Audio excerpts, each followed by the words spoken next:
Sì, grazie Presidente.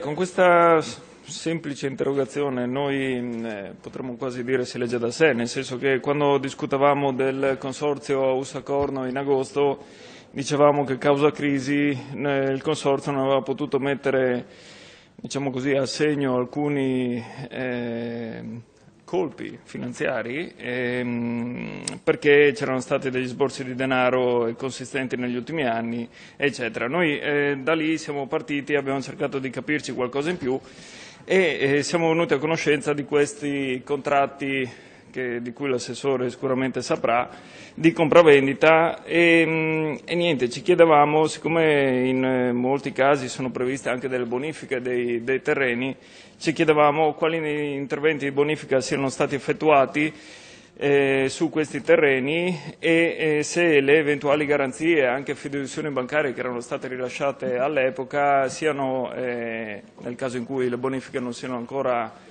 state effettuate, siano ancora valide o meno. Grazie. Risponde il Vicepresidente Bolzonello.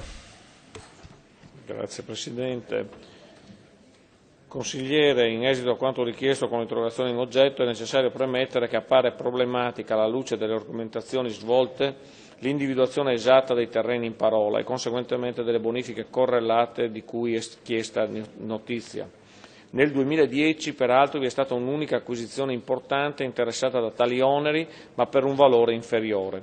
Sulla proprietà così acquisita dal Consorzio, gli interventi relativi alle matrici ambientali, suolo e sottosuolo del sito, ad esclusione quindi del sedime della discarica, sono consistiti nella rimozione delle fonti di contaminazione e successiva redazione di analisi di rischio, approvata dal MATM a seguito di istruttoria tecnica svolta da ISPRA. Il MATM ha preso atto della conclusione di tali attività in sede di conferenza di servizi decisoria sulla base della relazione conclusiva di validazione trasmessa da ARPA Friuli Venezia Giulia con nota protocollo 5899 del 28 giugno 2010 e delle varie note e documenti inoltrati dalle aziende venditrici a seguito di prescrizioni.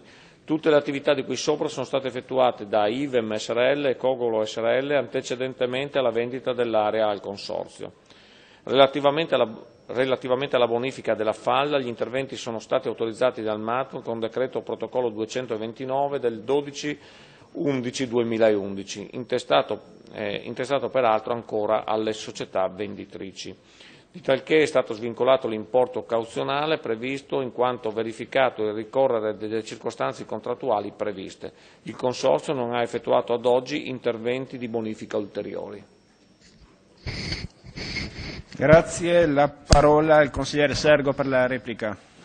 Sì, io ringrazio l'assessore perché è chiaro che di quei terreni si parlava, come ha anche giustamente ricordato lui, anche perché di quegli importi non ce n'è meno, sì, speriamo, non ce n'erano altri.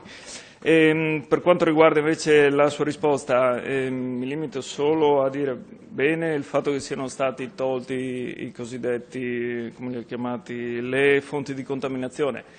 La falda acquifera mi conferma che non è stato fatto alcun intervento di fatto al momento, perfetto, e quindi non essendoci più la garanzia di cui parlava anche lei, gli eventuali interventi toccheranno al Consorzio, immagino, perché poi come risorse. Va bene, di questo la ringrazio.